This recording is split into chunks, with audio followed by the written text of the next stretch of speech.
मेरा नाम अंजना है। मैं बहुत खूबसूरत थी और इतनी ज़्यादा खूबसूरत थी कि लोग मुझे देखते ही रह जाते थे, क्योंकि मैं पतली दुबली और कमसिन सी लड़की थी। मेरी हेल्थ और हाइट भी कम थी, इसलिए मैं और भी ज़्यादा खूबसूरत लगती थी। लोगों को मुझे देखकर यही लगता था कि मैं 18 या 19 साल की लड़की हूँ, लेकिन मेरी उम्र लगभग 28 साल थी। लोग मुझे देखकर हैरान रह जाते थे कि मैं बहुत ज़्यादा खूबसूरत हूँ, इसलिए मेरे बहुत सारे रिश्ते भी आते थे।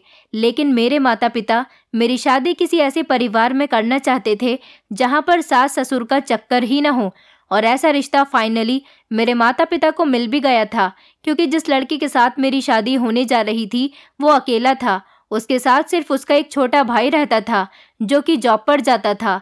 दोनों ही भाई अलग अलग जगह पर नौकरी करते थे। मेरे ससुराल का घर भी बहुत बड़ा था। मेरे ससुराल में जो कुछ भी था मेरे होने वाले पति और देवर का ही था, इसलिए मेरे माता पिता को यही लगता था कि उन्हें मेरी शादी यहीं पर कर देनी चाहिए। ये रिश्ता हमारे पड़ोस में रहने वाले पंडित जी ने बताया था, क्योंकि वो रिश्ते करवाते थे। उन्होंने इस लड़के की बहुत तारीफ की थी। मेरे माता पिता जब लड़के को देखने गए थे तो उन्हें लड़का और उसका घर और उसका बिजनेस बहुत पसंद आया था, इसलिए वो रिश्ते से इनकार ना कर सके और उन्होंने मेरा रिश्ता फाइनल कर दिया था। पहले मेरी एंगेजमेंट हुई थी और उसके बाद मेरी शादी की डेट भी फाइनल हो गई थी। मैं अपनी शादी से बहुत खुश थी, क्योंकि लोगों का कहना था कि जैसी अंजना है वैसे ही उसका होने वाला पति है, क्योंकि मेरा होने वाला पति भी बहुत ज़्यादा स्मार्ट था। उस पर भी काफ़ी सारी लड़कियों का दिल आ जाता था। फाइनली मेरी शादी हो गई थी और मैं विदा होकर अपनी ससुराल आ गई थी। मैं बहुत खुश थी। शादी की पहली रात मेरे पति ने मुझसे बहुत अच्छे से बात की थी, लेकिन एक बात बहुत अजीब थी कि उन्होंने शादी की पहली रात ही मुझसे कह दिया था कि तुम्हें मेरे भाई का बहुत ख्याल रखना है, उसे हमेशा अपने छोटे भाई की तरह समझना। जिस तरह से वो मेरा भाई है उसी तरह से वो तुम्हारा भी भाई है, इसलिए उसके साथ कभी भेदभाव मत करना। मैंने उनको यकीन दिलाया था कि मैं उनके भाई का बहुत ख्याल रखूंगी, क्योंकि उस बेचारे कभी तो इस दुनिया में हम लोगों के अलावा कोई नहीं था। मेरे पति मेरे इस जवाब पर बहुत खुश हुए थे। मुझे खुशी हुई थी कि मेरी शादी अच्छे इंसान के साथ हुई है, जिसके साथ मैं सारी ज़िंदगी और आराम से और खुशी खुशी ज़िंदगी गुजार सकती हूँ। लेकिन मेरी शादी को अभी कुछ महीने ही गुजरे थे। मेरी ससुराल बहुत ही नॉर्मल सी थी, लेकिन मुझे लगता था कि मेरे लिए इस नॉर्मल सी ज़िंदगी में भी ढेर सारी खुशियाँ आ जाएंगी। मेरे पति के माता पिता तो नहीं थे, ना ही कोई उनकी बहन थी, सिर्फ एक छोटा जवान भाई था और वो भी जॉब करता था। मेरे पति की जॉब बहुत अच्छी थी, वो मेरी हर ख्वाहिश को पूरा किया करते थे। इस घर में किसी चीज़ की कोई कमी नहीं थी और ना ही घर में खाने पीने की कोई तंगी थी। मैं बेफिक्र रहती थी कि यहाँ पर तो काम का भी कोई झंझट नहीं है और ना ही सास ससुर की कोई प्रॉब्लम है। यही खूबी देखकर तो मेरे माता पिता ने मेरी शादी यहाँ पर की थी। मेरा देवर देखने में बहुत सीधा सा लड़का था। मेरे पति ने भी शादी के बाद मेरे ऊपर कोई लंबी चौड़ी जिम्मेदारी नहीं डाली थी और इनका सिर्फ मामूली सा यही कहना था कि मेरे लिए मेरा छोटा भाई बहुत अजीज है, मैंने उसे पिता बनकर पाला है, इसलिए उसकी जिम्मेदारी मैं अब तुम्हें देता हूँ। कभी भी उसको किसी चीज़ की कमी नहीं होनी चाहिए। मुझे तो कोई एतराज़ था ही नहीं, क्योंकि मैंने उन्हें शादी की पहली रात भी भरोसा दिला दिया था कि मैं उनके भाई को हमेशा अपने छोटे भाई की तरह ही ख्याल रखूंगी। लेकिन फिर भी पता नहीं क्यों वो बार बार मुझे इस बात को याद दिलाते रहते थे कि मुझे उनके भाई के साथ किसी तरह की कोई कमी नहीं होने देनी है, और मेरा छोटा भाई मेरे साथ साथ तुम्हारी भी जिम्मेदारी है। और उनका कहना था कि तुम्हारी वजह से मेरे भाई को कभी कोई परेशानी भी नहीं होनी चाहिए। मेरा पति मेरी इन बातों से बहुत खुश रहता था, क्योंकि मैं उसे हमेशा भरोसा दिलाती थी कि मैं कभी भी उसके भाई को निराश नहीं होने दूंगी और ना ही कभी उन्हें शिकायत का मौका दूंगी। जबकि मेरे पति को तो शादी की पहली रात भी अपने भाई की ही फिक्र सता रही थी। उन्होंने मेरी तारीफ तक नहीं की थी, ना मुझे यकीन दिलाया था कि वो मुझसे खुश रहेंगे। हाँ, पर मैं तो बहुत खुश थी, क्योंकि मैं दुल्हन बनकर बहुत खूबसूरत लग रही थी। मगर मेरे पति को मेरी खूबसूरती से भी कोई लेना देना नहीं था। मुझे तो ऐसा लगता था जैसे यहाँ शादी होने के बाद मेरे भाग जाग जाएंगे। फिर मैंने सोचा था कि अभी दिन ही कितने हुए हैं, अभी तो मैंने ठीक तरह से अपने पति को बरता भी नहीं है। इसलिए मैं किसी भी नतीजे के बारे में सोचकर अपना दिमाग खराब नहीं करना चाहती थी। मैं अपने पति की इस बात से मायूस तो हुई थी, लेकिन ये सोचकर खामोश हो गई थी कि मेरा पति बहुत अच्छा है। हाँ, पर वो अच्छे तो थे, लेकिन कुछ सीरियस बिहेवियर के भी थे। उनसे तो किसी तरह का कोई मजाक भी नहीं कर सकते थे। उन्हें अपनी पत्नी की तारीफ तक करना नहीं आता था। मगर उन्होंने मेरा ख्याल बहुत रखा था और इसके अलावा उन्होंने मुझे कभी शिकायत का मौका तक नहीं दिया था। शादी के कुछ दिनों बाद ही मैंने सारी जिम्मेदारियां संभाल ली थी, क्योंकि मेरे पति ने कह दिया था कि अब ये तुम्हारा घर है, तुम इसे जैसे चाहे चला सकती हो और इस घर में हमेशा खुश रहो। मैं सारा दिन घर में अकेली होती थी। मेरा पति तो काम पर चला जाता था और देवर देर से ही घर वापस आता था। मेरा देवर भी आधा दिन जॉब करता था और आधा दिन वो अपने दोस्तों के साथ रहता था और घर के अंदर आते ही वो खुद को कमरे के अंदर बंद कर लिया करता था। इस घर में बहुत ही शांति और सुकून था, क्योंकि मुझे कोई भी किसी बात पर टोकने रोकने वाला नहीं था। मैं अपनी मर्जी से ही सब कुछ करती थी, क्योंकि मेरे माता पिता चाहते थे कि उनकी बेटी जिस तरह खुले माहौल में अपने मायके में रही है, उस पर किसी ने कभी रोक टोक नहीं की। इसी तरह की उसकी ससुराल मिलनी चाहिए। तभी तो मेरी शादी में इतना वक्त लग गया था, वरना मेरे इतने ज़्यादा रिश्ते थे कि मेरे माता पिता इनकार करते हुए थक चुके थे। ऐसा इसलिए था क्योंकि मैं बहुत खूबसूरत थी, लेकिन मेरे माता पिता को तो उनकी पसंद का ही रिश्ता चाहिए था। इसलिए उन्होंने ना जाने कितने ऐसे रिश्तों को तो ठुकरा दिया था, जहाँ पर फैमिली बड़ी थी या फिर सास ससुर थे या फिर उनका घर छोटा था। मेरे ससुराल का घर तो काफ़ी बड़ा था। मुझे यहाँ पर फुल आज़ादी थी। मैं महारानी बनकर पति के घर में रहने लगी थी और ऐश करने लगी थी। शादी के 2 महीने गुजर गए थे।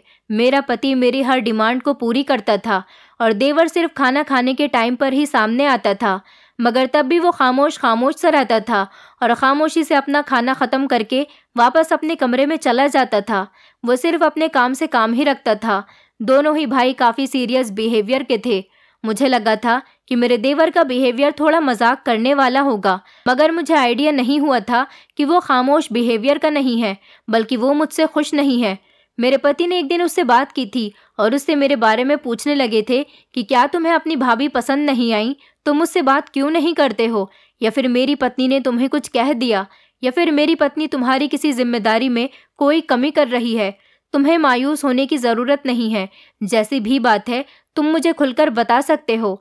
मेरे पति ने साफ शब्दों में कह दिया था कि अगर मेरी पत्नी तुम्हारा ख्याल नहीं रख सकती तो मुझे भी ऐसी औरत घर में नहीं चाहिए। मैं अपने पति के इन शब्दों पर दंग रह गई थी। मुझे लगने लगा था कि मेरा पति मेरे प्यार में पागल हो गया है। अब जैसा मैं उनसे कहूँगी वो वैसा ही करेंगे और मेरे बिना तो वो रहने के बारे में सोच भी नहीं सकते। मगर उस दिन पहली बार मुझे एहसास हुआ था कि मेरे पति के लिए उसके भाई से बढ़कर कोई भी नहीं था। मैं घबराकर अपने देवर की तरफ देखने लगी थी कि मेरे देवर का ख्याल तो मैं अच्छी तरह से रखती हूँ, टाइम पर उसके सारे काम करती हूँ, उसे टाइम पर ही खाना देती हूँ, तो फिर उसे मुझसे ऐसी कौन सी प्रॉब्लम थी। मैं टाइम से खाना बनाकर उसके कमरे में रख कर आई थी। वो बात अलग थी कि वो खाता था या नहीं। मैंने इस बात की कभी खबर भी नहीं रखी थी। मेरे पति के सवाल पर भी मेरे देवर ने मुझे देखा था और मैं बार बार उन दोनों के चेहरे को देख रही थी। मेरा देवर कहने लगा था कि मुझे तो लगता है कि भाभी को मैं सिर्फ बोझ ही लगता हूँ, इसलिए मैं ज़्यादा उनके सर पर सवार नहीं होना चाहता। मैं नहीं चाहता कि मेरी वजह से उन्हें कभी किसी परेशानी का सामना करना पड़े। मैं हक्का बक्का से खड़े होकर अपने देवर को देखने लगी थी। न जाने उसे ऐसा क्यों महसूस हुआ था कि वो मुझ पर बोझ है, हालांकि वो खुद भी मुझसे बात नहीं करता था। उसने अभी तक मुझसे बात करने की शुरुआत ही नहीं की थी, और तो और वो अपने किसी काम के बारे में मुझसे नहीं कहता था। मैं खुद ही उसके काम कर दिया करती थी। मेरा पति तो ये सुनकर मुझे कड़ी नज़रों से घूरने लग गया था और कहने लगा था कि मेरे भाई की शिकायत दूर कर दो, वरना मैं भी यही समझूंगा कि तुम्हें मेरा भाई बोझ लगता है, क्योंकि मेरे भाई की खुशी से बढ़कर मेरे लिए कुछ भी नहीं है। मैं तो अपने पति की बात सुनकर पागल सी हो गई थी, क्योंकि मेरी कुछ समझ नहीं आ रहा था कि आखिर यहाँ हो क्या रहा है। मैं जल्दी से अपने देवर को यकीन दिलाने लगी थी कि मुझे उससे कोई प्रॉब्लम नहीं है।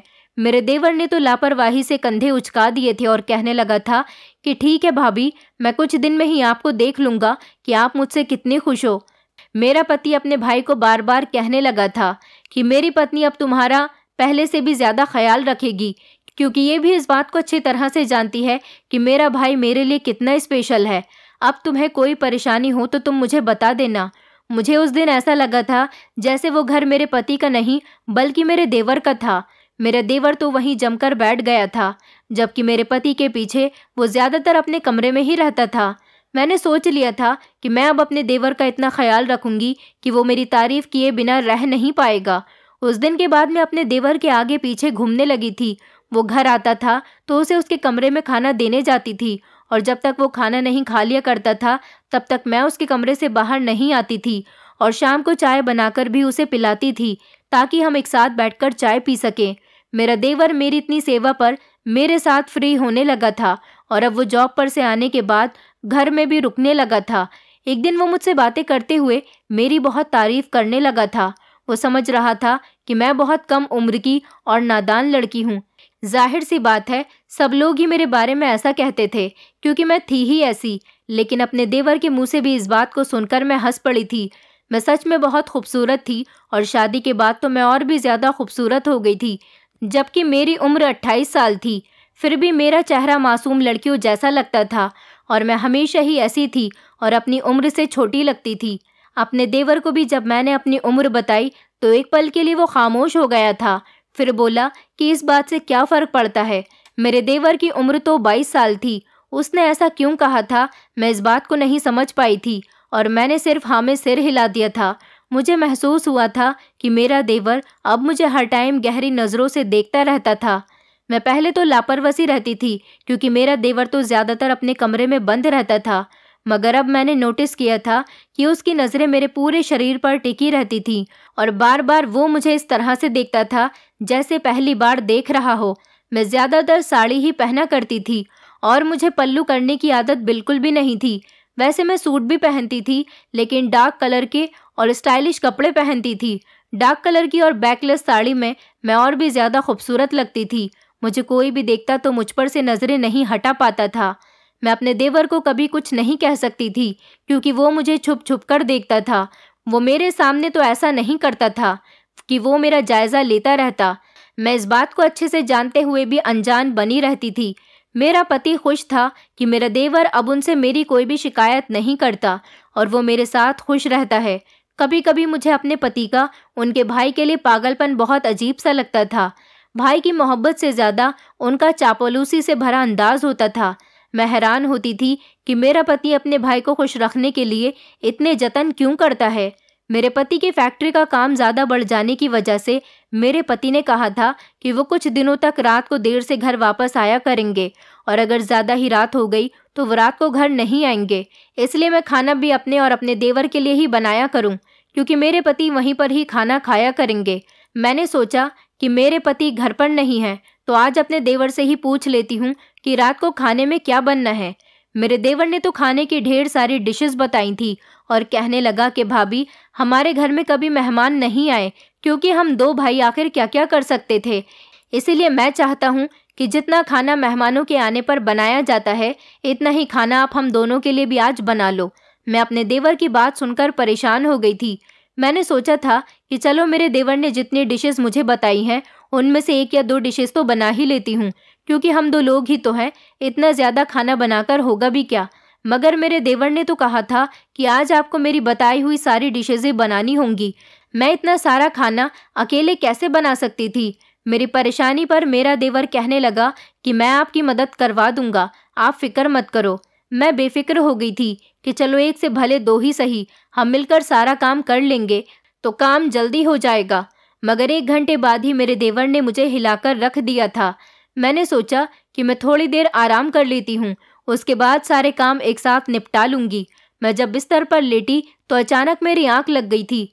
मेरा देवर मेरे कमरे में आ गया और मुझे हिलाकर कहने लगा कि भाभी, खाना तैयार हो गया, जल्दी से आ जाओ, आप चेक कर लो कि खाना ठीक से पका है या नहीं। मैंने घबरा कर टाइम देखा तो मुझे सोते हुए 3 घंटे गुजर गए थे। मैंने अपने देवर से कहा कि तुम कौन से खाने की बात कर रहे हो। मैं ये कहकर फिर से सो गई थी। मेरे देवर ने मुझे तंग नहीं किया था, मगर कुछ देर के बाद मैंने करवट बदलते हुए आंख खोलकर देखा तो मैं हैरान रह गई थी। मेरा देवर मेरे बराबर में ही खड़ा हो गया था। मैं घबरा कर उठकर बैठ गई थी और हैरानी से अपने देवर को देख रही थी। वो नजरें चुराकर कहने लगा, भाभी, मैं किचन में जा रहा हूँ, आप भी आ जाओ, रात हो गई है, मैं खाने की टेबल लगा लेता हूँ।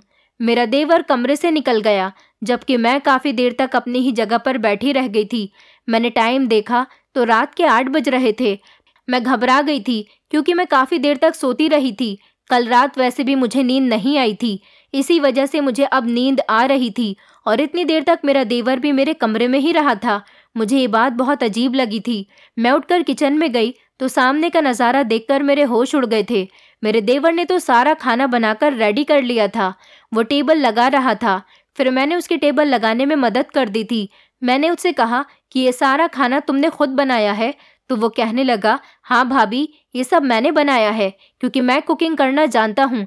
आप तो जानती हो कि हमारे घर में कोई औरत नहीं है, इसलिए मैं ही खाना बनाता था, तो सोचा कि आज मैं ही खाना बना लेता हूँ। मैं टेबल पर बर्तन लगा रही थी जब मेरे देवर ने अचानक मेरे कंधे पर हाथ रखकर मुझे एक तरफ किया और कहने लगा कि मैं कर लूँगा ये सब कुछ, आप कोई और काम देख लो। मैं अपने देवर के छूने पर करंट खाकर दूर हुई थी। मेरा देवर अनजान बनकर पूछने लगा था कि क्या हुआ है। मैंने सीरियस होकर उससे कहा था कि अगली बार आवाज़ देकर साइड पर होने को कह देना। मैं ख्यालों में थी, इसलिए डर गई थी। मैं उसे डायरेक्ट नहीं कह सकती थी कि वो मुझे हाथ ना लगाए। वो जवान और लापरवाह था, इसके लिए ये कोई इतनी बड़ी बात नहीं थी। मेरी बात पर तो वो हंसने लगा था और कहने लगा था कि इसमें डरने वाली तो कोई बात नहीं थी और ना ही आप इतनी बच्ची हो के डर गई। मैं अपने देवर की बात पर खामोश रही थी और अपने काम में बिजी हो गई थी, मगर मेरा देवर ऐसे ही बहाने बहाने से मेरे करीब आने की कोशिश करता रहा था और हर बार मेरे सामने आने से पहले मेरा कंधा हिलाकर मुझे पुकारता था। मैं पहले ही दिन उससे बहुत तंग हो गई थी। मेरे दिमाग में तब सिर्फ एक ही बात थी कि मैंने अपने लापरवाह देवर को फ्री करके अच्छा नहीं किया। मुझे उसकी ज़्यादा चापलूसी नहीं करनी चाहिए थी, तभी तो वो आज मुझसे इतना ज़्यादा फ्री हो रहा था। मेरे दोपहर के खाने से निपटने के बाद सोने की आदत थी। ये मेरी बचपन की आदत थी, क्योंकि दोपहर का खाना खाने के बाद मेरे मायके के सारे लोग ही सोते थे, इसलिए मैं भी सोया करती थी। मगर अब मेरा देवर रोज़ाना ही दोपहर के 3 बजते ही मेरे कमरे में चला आता था और मुझे जगाते हुए तब तक मेरे पास बैठा रहता था जब तक मैं उठकर किचन में नहीं चली जाती थी। मैंने उसे 1-2 बार इशारा करके समझाने की कोशिश की थी कि उसे मेरे कमरे में नहीं आना चाहिए। मेरे समझाने के बाद भी वो अपने भाई को जताने लगा कि वो अपने भैया की शादी के बाद उसके कमरे में नहीं जा सकता। मेरे पति को तो इस बात पर गुस्सा आ गया था और वो कहने लगे कि वो अभी भी तुम्हारे भैया का ही है, तुम्हें उसमें जाने से कोई मना करके तो दिखाए। मैं अपने पति के शब्दों पर हैरान हो गई थी। मैंने अपने पति से इस बात पर अकेले में गुस्सा किया तो मेरे पति ने जो बात कही थी वो मुझे हैरान कर देने वाली थी। वो कहने लगे कि ये मेरा सगा भाई नहीं है, हमारा पिता ज़रूर एक था, लेकिन हम दोनों की माँ अलग अलग थी।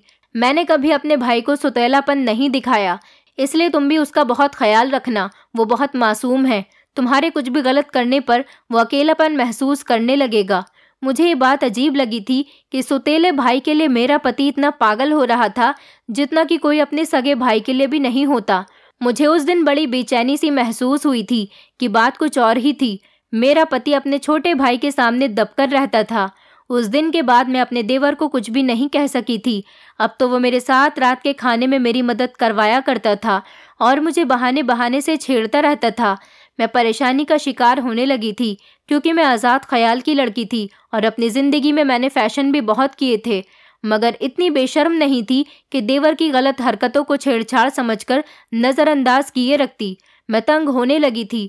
मैंने अपने पति से कहा तो वो कहने लगे कि मेरा भाई थोड़ा शरारती मिजाज का है, मगर वो बुरा नहीं है। उसके साथ ऐसी कोई बात मत करना जिसकी वजह से वो दुखी हो जाए। मैं अपने पति का मुंह देखती रह गई थी। मेरा पति मेरी कोई बात नहीं समझ पाया था और ना वो मुझ पर यकीन कर रहा था। मैं परेशान रहने लगी थी कि अपने पति के पीछे मैं सुकून से यहाँ रह भी नहीं पा रही थी। मुझे अपने देवर के तेवर बदलते हुए साफ महसूस हो रहे थे, मगर अभी वो हल्की फुल्की सी छेड़छाड़ कर रहा था और मैं उसकी हर हरकत को पहचानने की कोशिश कर रही थी, इसलिए मैं भी उसे साफ शब्दों में कुछ नहीं कह सकी थी। हालांकि देवर की हरकतें अब मेरे लिए बर्दाश्त से बाहर हो गई थी। वो मौका मिलते ही मुझे बहाने बहाने से छूने लगता था।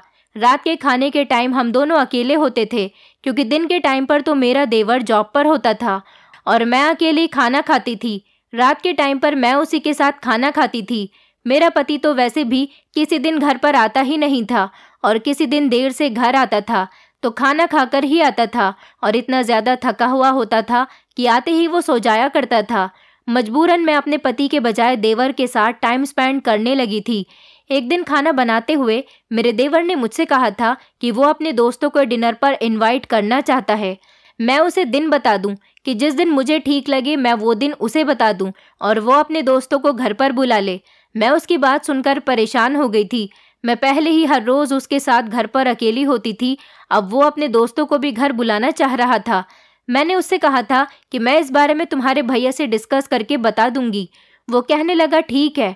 उस रात जब मेरे पति देर से घर वापस आए तो मैंने उनसे कहा था कि आपका भाई अपने दोस्तों को डिनर पर बुलाना चाहता है। मैं परेशान थी क्योंकि मैं रात को अकेली होती थी। मेरे पति ने कहा कि वो हर साल अपने फ्रेंड्स को छुट्टियों के सीजन में डिनर पर इनवाइट करता है। तुम खाना मत बनाना, वो बाजार से खाना ले आएगा, इसलिए तुम्हें और भी ज्यादा आसानी हो जाएगी। मेरे पति को अपने भाई से मना करना चाहिए था, लेकिन वो तो इस बात पर खुश हो गए थे। मेरी परेशानी इन दोनों भाइयों के लिए कोई मायने नहीं रखती थी। मुझे मानना पड़ा और फिर 2 दिन के बाद मेरे देवर ने बाजार से खाने का इंतजाम कर लिया था। मैंने अपने पति से जिद की थी कि रात के खाने के टाइम पर आप भी घर आ जाना। मैं जवान लड़कों की मौजूदगी में घर पर अकेली नहीं रहना चाहती थी। मेरे पति ने मुझे भरोसा दिलाया था कि अगर उन्हें टाइम मिलेगा तो वो ज़रूर घर पर आ जाएंगे। उस दिन मैं घर के काम करते हुए भी बहुत परेशान हो रही थी और परेशानी से ही अपने पति का इंतज़ार करती रही थी। मेरे देवर के दोस्त रात होते ही घर पहुंच गए थे। वो 8 लड़के थे। मेरा देवर उन्हें लेकर घर के अंदर आ गया था और किचन में आकर कहने लगा कि भाभी, मेरे दोस्त आए हैं और वो आपसे मिलना चाहते हैं। मैं अपने देवर की इस बात पर घबरा गई थी क्योंकि मैं उसके दोस्तों से नहीं मिलना चाहती थी। मैं इंतज़ार कर रही थी कि जल्द से जल्द मेरा पति घर वापस आ जाए, लेकिन वो तो अभी तक घर नहीं आए थे। मैंने देवर से कह दिया था कि मैं उन लोगों के सामने नहीं आ सकती, मैं उनसे नहीं मिलना चाहती। वो नाराज़गी से मुझे घूरता हुआ पलटकर चला गया था। मैंने अपने पति को कॉल की तो उन्होंने माफ़ी मांगते हुए कहा था कि मैं तो काम में भूल ही गया था कि मुझे घर भी जाना है। अब तो मैं बहुत बिजी हूँ, मुझे टाइम नहीं है, इसलिए मैं नहीं आ पाऊँगा। मुझे आने में देर हो जाएगी, तुम अकेली खाना खा लेना। मैं अपने पति की इस हरकत पर गुस्से का घूंट पीकर रह गई थी। मैंने गुस्से से अपने पति को कहा था कि अगर आप घर नहीं आए तो मैं भी अपनी माँ के घर चली जाऊंगी। ये कहकर मैंने कॉल कट कर दी थी। मेहमानों को खाना खिलाना मेरे लिए मुश्किल नहीं था, मगर इतने बहुत सारे लड़कों की मौजूदगी में अकेले होने से मुझे डर लग रहा था क्योंकि घर में मेरे अलावा कोई और दूसरी औरत मौजूद नहीं थी। मेरा देवर तो पहले ही मेरे साथ काफ़ी फ्री होता था, अब ना जाने उसके दोस्त कैसे थे। मैं ये सोच सोचकर बहुत परेशान हो रही थी कि तभी अचानक मेरा देवर फिर से आ गया और ज़िद करने के अंदाज में कहने लगा था कि भाभी, मेरे दोस्त मुझसे बहुत ज़िद कर रहे हैं, वो आपसे मिलना चाहते हैं, आप आकर एक बार उनसे मिल लो, वरना वो लोग बुरा मान जाएंगे। मैं देवर की ज़िद पर अपना सर पकड़कर बैठ गई थी। वो मेरी कुछ सुनने को तैयार ही नहीं था। कहने लगा था कि मेरे दोस्त आपसे ही मिलना चाहते हैं, अगर वो ज़िद नहीं करते तो मैं भी आपसे इतनी ज़िद नहीं करता। उसकी बात मुझे परेशान कर रही थी। हार मानकर मैं उसके दोस्तों से मिलने के लिए चली गई थी, लेकिन वहां जाकर तो मेरे रोंगटे ही खड़े हो गए थे। वो लड़के शक्ल से काफ़ी लोफर लग रहे थे। मैं सामने गई तो मुझे सर से लेकर पैर तक घूरने लगे। उनकी नज़रों में कोई भी शर्म लिहाज नहीं था। मैं जल्दी से काम का बहाना बनाकर किचन में वापस आ गई थी। थोड़ी देर के बाद मेरा देवर भी किचन में आ गया था। वो मुझे बताने लगा कि मेरे दोस्त तो आपको देखकर पागल हो गए हैं। वो कह रहे थे कि तुम्हारी भाभी तो बहुत खूबसूरत लड़की है। मुझे अपने देवर की बातें बहुत बुरी लग रही थी। मैं खामोश रही थी, मगर मेरा देवर न जाने अपने दोस्तों से कैसे ये बातें सुनकर आया था। उसके तो अंदाज ही बदल चुके थे। मैं तंग होने लगी थी। बाहर उसके दोस्त बैठे हुए थे और अंदर किचन में वो मेरे सर पर सवार खड़ा हुआ था। मैं उसकी इन अजीब हरकतों पर घबरा गई थी और उसे किचन से बाहर जाने के लिए कहने लगी। मैंने उससे कहा कि तुम यहाँ क्यों खड़े हो, तुम बाहर जाकर अपने दोस्तों को टाइम दो, मेहमानों को अकेले छोड़ना अच्छी बात नहीं होती। वो हंसकर कहने लगा कि मेरे दोस्त चाहते हैं कि मैं आपकी मदद कर दूं। वो मुझसे नाराज़ हो रहे हैं कि तुम अपनी भाभी से अकेले काम करवा रहे हो। वो सब तो खुद आपकी मदद करवाना चाहते हैं, मगर मैंने उन्हें रोक दिया है। मेहमानों से काम करवाना अच्छा नहीं लगता है ना। मैं उसकी इस घटिया बात पर कुछ बोल नहीं पाई थी। खाने का टाइम हुआ तो वो सब लोग खाने के टेबल पर बैठ गए थे। मैंने खाने की टेबल लगा दी थी और मैं किचन में ही आ गई थी।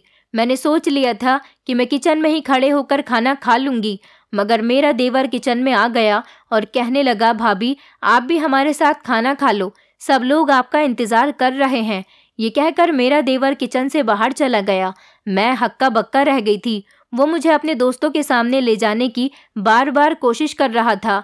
मैं फ्रिज से ठंडा पानी निकालकर बाहर टेबल पर रखने गई तो वो लोग मुझे घूर घूर कर देख रहे थे और आगे बढ़कर मेरी मदद करने लगे। मैं इस हाल से बहुत तंग आ गई थी। वो सब लड़के मेरे इर्द गिर्द घूमते हुए काम करवा रहे थे। कोई भी खाना खाने नहीं बैठ रहा था, बल्कि बार बार मेरे इधर उधर टहल रहे थे। मुझे ऐसा महसूस होने लगा था कि उनकी नज़रें मुझ पर जमी हुई हैं। मेरा देवर इन सब लोगों से कहने लगा कि भैया घर पर नहीं आएंगे, वो रात को देर से ही घर आते हैं। ये बात सुनकर तो वो सब लोग मुझसे जिद करने लगे थे कि मैं भी उनके साथ बैठकर खाना खाऊं। मुझे बहुत ज़्यादा घबराहट सता रही थी। इससे पहले मैं माफ़ी मांगने के लिए कुछ शब्द कहती, तभी मेरा पति भी घर पहुंच गया था। तब जाकर मेरी सांस में सांस आई थी। खाना खाने के बाद मेरा देवर अपने दोस्तों को अपने कमरे में ले गया था। मेरा पति मुझसे नाराज़ होने लगा कि मैंने इतनी सी बात को इतना क्यों बढ़ावा दिया और उसे जल्दबाजी में घर क्यों बुला लिया। मैं बेफिक्र होकर अपने पति की बातें सुनती रही थी। जो भी था वो मेरे कहने पर घर तो आ ही गए थे। यही बात मुझे सुकून दे रही थी। मैं अपने देवर के दोस्तों के लिए चाय बनाकर उनको देने के लिए गई तो उसके दोस्तों की बातें सुनकर मैं शॉक्ड रह गई थी। मेरे हाथ पैर कांपने लगे थे। मैं परेशान सी होकर वापस पलट आई थी और अपने देवर को बुलाकर मैंने उसे चाय ले जाने के लिए कहा था। मैंने अपने पति से इस बारे में बात करने की कोशिश की थी, लेकिन वो कहने लगे कि तुम्हें कुछ ज़्यादा ही वहम सता रहे हैं। मैं उनकी बात पर खामोश हो गई थी, मगर मेरे दिमाग से वो बात नहीं निकल रही थी जो मैंने अपने देवर और उसके दोस्तों से सुनी थी। कुछ दिनों तक मैं अपने देवर के बिहेवियर पर ध्यान देती रही थी और मुझे इस बात पर परेशानी हुई थी क्योंकि मेरा देवर बहाने बहाने से मेरे करीब आता जा रहा था। उसकी हरकतें बढ़ती चली जा रही थी। एक दिन मैं रात के खाने के बर्तन धो रही थी कि तभी अचानक देवर भी किचन में आ गया और मुझसे बातें करने लगा।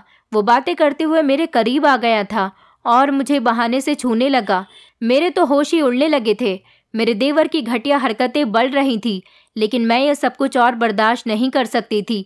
इसलिए मेरा सब्र खत्म हुआ था और मैंने अपने देवर का हाथ झटककर उसे किचन से जाने के लिए कहा था। वो बहुत गुस्सा हो गया था और कहने लगा कि पहले खुद मुझे अपने करीब आने के लिए तैयार करती हो और मेरे आगे पीछे घूमती हो और अब नखरे दिखा रही हो। मैं अपने देवर की बातों पर दंग रह गई थी। वो मेरी सेवा और उसका ख्याल रखने का गलत मतलब निकाल रहा था। मैं तो अपने पति की खातिर उसका ख्याल करती थी, लेकिन वो तो कुछ और ही समझ रहा था। मैंने गुस्सा होकर उसे उसकी हद याद दिलाई तो वो गुस्से से मुझे दबोच कर खींचते हुए किचन से निकालने लगा। मैं घबरा गई थी क्योंकि मैं कमज़ोर सी लड़की थी। वो जवान और काफ़ी लंबा चौड़ा लड़का था। मैं उससे अपने आप को नहीं छुड़ा पा रही थी क्योंकि उसने मुझे काफ़ी मजबूती के साथ पकड़ा हुआ था। मेरे लिए खुद को छुड़ाना काफ़ी मुश्किल हो गया था। वो ज़बरदस्ती मुझे अपने कमरे में ले जाने की कोशिश कर रहा था। मैं उसके इस मकसद को जानकर डर गई थी। मेरे पति के घर वापस आने में अभी काफ़ी टाइम था। मुझे कुछ दिनों पहले अपने देवर के कमरे से उसके दोस्तों की वो बातें याद आ गई थी, जब वो मेरे देवर को एडवाइस दे रहे थे कि तुम अपनी भाभी को पसंद करते हो तो उसे मना लो और अपनी मोहब्बत का यकीन दिलाओ। तुम अपने भाई से ज़्यादा अच्छे और स्मार्ट हो। तुम्हारी भाभी तुम्हारे साथ ज़्यादा खुश रहेंगी। ज़रूर उसके दोस्तों ने ही उसके दिमाग को ख़राब कर दिया था। वो मुझे घसीटने लगा था, मगर मैं अपनी इज्जत का इस तरह से सौदा नहीं कर सकती थी। इसलिए मैंने अचानक झटके से अपना हाथ छुड़वाकर तेज तेज कदमों से दरवाजे तक भागकर आ गई थी। मेरा देवर पागल हो गया था और मुझे पकड़ने की कोशिश कर रहा था। घर का गेट तो मैं उस टाइम खुला ही रखती थी ताकि मेरा पति घर आए तो उसे दरवाजे पर दस्तक नहीं देनी पड़े। मुझे इसी बात का फ़ायदा हुआ था और मैं घर से भाग गई थी। मेरे देवर ने मेरा पीछा किया था, मगर मैं उससे पहले भागकर काफ़ी दूर तक आ गई थी और वो गलत रास्ते पर मुझे ढूंढने के लिए निकल गया था। मेरे पेरेंट्स का घर काफ़ी दूर नहीं था, कुछ फासले पर ही था। इतना ही था कि मैं पैदल आराम से वहाँ तक जा सकती थी। मुझे बहुत देर लग गई थी, मगर मैं अपने घर पहुँच गई थी। मेरे माता पिता मुझे रात के टाइम पर इस तरह से देखकर घबरा गए थे। मैंने उनको झूठी तसल्ली दी, मगर अकेले में मैंने अपनी माँ को सब कुछ बता दिया था। मेरी माँ को तो ये बात सुनकर बहुत ज़्यादा गुस्सा आया था और वो कहने लगी, ठीक है, तुमने अपने देवर को इतना अपने सर पर क्यों चढ़ाया था? हमने तुम्हारी शादी जिससे की थी उसे खुश रखना तुम्हारा काम था, मगर तुम तो अपने देवर को खुश करने में लग गई। मैं रोने लग गई थी कि अब मैं क्या करूं। खुद को बचाने के लिए जो कदम मैं उठा आई थी, उसके बाद तो मुझे यकीन ही था कि मेरा पति मुझे डिवोर्स दे देगा, मगर मुझे वापस घर नहीं ले जाएगा। मेरी माँ भी इस बात पर अफसोस करने लग गई थी और कहने लगी थी कि मैं तो तुम्हारे देवर से तुम्हारी छोटी बहन की शादी के बारे में सोचने लगी थी कि तुम अकेले इस घर में राज करती हो, तो सोचा कि दोनों बहनें मिलकर सारी जिंदगी इस घर में राज करेंगी। मैं तो अपनी परेशानी में थी, न जाने घर से भागने की हरकत पर मेरा पति क्या समझता। मैंने अपनी माँ से मोबाइल लेकर अपने पति को फ़ोन किया था। जैसा मैंने सोचा था, मेरे पति ने मुझे वैसा ही सवाल किया। वो कहने लगे कि मैं अभी घर आया हूँ। मेरे भाई ने बताया कि तुम जल्दी में घर से निकल गई हो। उन्होंने कहा कि रात के टाइम पर इतनी जल्दी में तुम कहाँ गई हो। मैंने फ़ौरन ही उनसे झूठ बोल दिया था कि मेरी माँ की तबीयत कुछ ठीक नहीं थी। उन्होंने मुझे फ़ोन किया था तो मैं परेशान हो गई थी और घबराहट में मैं घर से निकल आई थी। मेरे पति ने कहा कि ठीक है, मैं तुम्हें लेने के लिए आ रहा हूँ। मैं हैरान रह गई थी कि मामला इतनी आसानी से कैसे सुलझ गया था। अपना घर बसाने की फिक्र में मुझे इस टाइम अपने देवर का भी ख्याल नहीं आया था, जिसकी वजह से मैं घर से आई थी। मेरा पति मुझे लेने के लिए आया तो मेरी माँ ने उसे अकेले में सब बता दिया और कहा कि बेटा तुम समझदार हो, इसलिए अपने भाई को समझाओ कि वो ऐसी हरकतें ना करे। लड़के तो जवानी में कई गलतियां कर बैठते हैं, मगर अपने भाई को समझा दो, बल्कि तुम उसकी शादी कर दो ताकि वो रिश्तों की हद ना भूले। मेरी माँ को यकीन था कि ये सब सुनकर मेरा पति ज़रूर कोई कदम उठाएगा। माँ की बात सुनकर मेरा पति शर्मिंदा सा होकर बैठ गया था। मैं उसके साथ घर की तरफ रवाना हुई थी तो रास्ते में रोते हुए मैंने पति को सब बता दिया था। मुझे लगा घर जाकर वो अपने भाई को डांटेगा, मगर वो तो मुझसे ही रिक्वेस्ट करने लगा कि तुम इस बात को अब जाहिर मत करना, ऐसे रिएक्ट करना जैसे तुम कुछ जानती ही ना हो, बल्कि तुम ही उससे माफ़ी मांगकर उसे राज़ी कर लेना। वो कहने लगा, मेरी मजबूरी को समझो, अगर तुमने मेरे भाई को राज़ी नहीं किया तो मेरा नुकसान हो जाएगा। मैं हैरान रह गई थी कि अपने भाई को खुश करने के लिए मेरा पति मुझे इस हद तक गिराने के लिए तैयार था। मैं समझ नहीं पाई थी कि आखिर मेरा पति ऐसा क्यों करता था। सौतेले भाई से इतनी मोहब्बत मेरी तो समझ नहीं आई थी। मैं परेशान हो गई थी कि जिस डर से मैं घर से भागी थी वो मेरे सर पर वैसा का वैसा ही लटका हुआ था। मैं घर पहुंची तो देवर सामने नहीं आया। अगले दिन जब मेरा पति फिर से काम पर चला गया तो मैं डर रही थी कि अब फिर से मेरा देवर कोई गलत हरकत ना कर दे। मेरे पति को गए हुए अभी 10 मिनट ही गुजरे थे कि अचानक मेरा देवर मेरे कमरे में आ गया और मुझसे आकर माफ़ी मांगने लगा। उसको ऐसे शर्मिंदा देखकर मैं हैरान रह गई थी।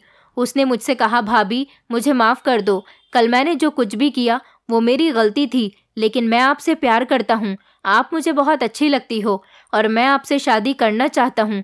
आप कुछ भी करो, भैया से डिवोर्स ले लो और मुझसे शादी कर लो। अगर आपने ऐसा नहीं किया तो मैं आपकी इज्जत खराब कर दूंगा, क्योंकि मैं आपका दीवाना हो चुका हूँ और मैं आपके बिना अब नहीं रह सकता। अपने देवर की इस बात पर तो मैं और भी ज़्यादा डर गई थी और उससे बचने की कोशिश कर रही थी, लेकिन मेरा देवर बातें करते हुए धीरे धीरे मेरे करीब आने की कोशिश कर रहा था। वो धीरे धीरे अपना हाथ मेरी तरफ बढ़ा रहा था और उसकी आंखों में एक अजीब सा जुनून था। मैं जाने ही वाली थी कि अचानक मेरा पति कमरे के अंदर दाखिल हुआ और उसने मेरे देवर को गिरेबान से पकड़ लिया और देवर के जोरदार थप्पड़ दे मारा। मैं ये सब देखकर हैरान रह गई थी कि आखिर मेरा पति घर कैसे आ गया था। मेरे पति ने मेरे देवर से कहा कि मैंने तुझे हमेशा सगे भाइयों से बढ़कर प्यार किया था। मुझे तेरे ऊपर शक तो तभी से ही हो रहा था जब से मेरी पत्नी मुझे तेरी इन हरकतों से आगाह कर रही थी, लेकिन मैंने सोचा कि वो झूठ बोल रही है। ये तो अच्छा हुआ कि आज मेरा मोबाइल घर पर रह गया था। मुझे रास्ते में ही याद आया कि मेरा मोबाइल घर पर रह गया है। अभी मैं ज़्यादा दूर तक नहीं गया था, इसलिए मैं लेने के लिए आ गया। यही वजह है कि आज मेरे सामने तेरी सारी हकीकत खुलकर आ गई कि तू कितना घटिया इंसान है। मेरे देवर ने मेरे पति से कहा कि तुमने मेरे ऊपर हाथ कैसे उठाया। उसने फ़ौरन ही मेरे पति को झटक दिया था। तुम जानते हो ना कि ये सब कुछ मेरे नाम पर है। मैं तुम्हें अभी खड़े खड़े इस घर से निकाल सकता हूँ। मेरे पति ने कहा कि तुम क्या मुझे इस घर से निकालोगे? मैं खुद ये घर छोड़कर जा रहा हूँ। जहाँ पर मेरी पत्नी की इज्जत को खतरा है, मैं उस जगह को खुद ही छोड़ रहा हूँ। दरअसल मेरा देवर मेरे ससुर की दूसरी पत्नी का बेटा था और मेरा पति उनकी पहली पत्नी का बेटा था। मेरे ससुर की दूसरी पत्नी ने चालाकी से सारी जायदाद अपने सगे बेटे के नाम करवा ली थी और अपनी सौतन का बेटा मतलब मेरा पति उनके नाम कुछ भी नहीं करवाया था। ये सब कुछ जो भी था मेरे देवर के नाम पर ही था। यही वजह थी कि मेरा पति इस घर में खामोशी से रहना चाहता था और अपने सौतेले भाई को उसने हमेशा सगे भाई की तरह प्यार किया था। यही बात उनको मजबूर कर रही थी।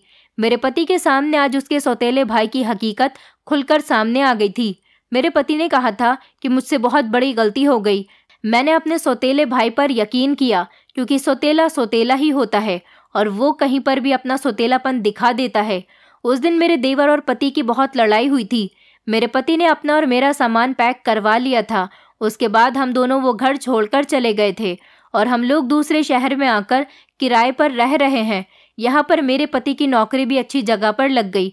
मैं अपने पति के साथ अब बहुत खुश हूँ क्योंकि भगवान की करनी अच्छी थी कि मेरे पति के सामने अपने सौतेले भाई की हकीकत खुलकर आ गई थी, वरना तो मैं उस दिन अपनी इज्जत को खो बैठती। मैं आप लोगों से रिक्वेस्ट करना चाहती हूँ कि किसी पर भी आंख बंद करके भरोसा नहीं करना चाहिए। कोई भी इंसान बिना मतलब के आपके साथ अच्छा नहीं बनता। हर किसी का कोई ना कोई मतलब होता है। दोस्तों, उम्मीद करती हूँ आपको हमारी कहानी पसंद आई होगी। कहानी पसंद आई है तो वीडियो को लाइक करें, चैनल पर नए हैं तो चैनल को सब्सक्राइब करें और हाँ, नोटिफिकेशन बेल को ज़रूर दबाएं ताकि अगली अपडेट सबसे पहले आपको मिले।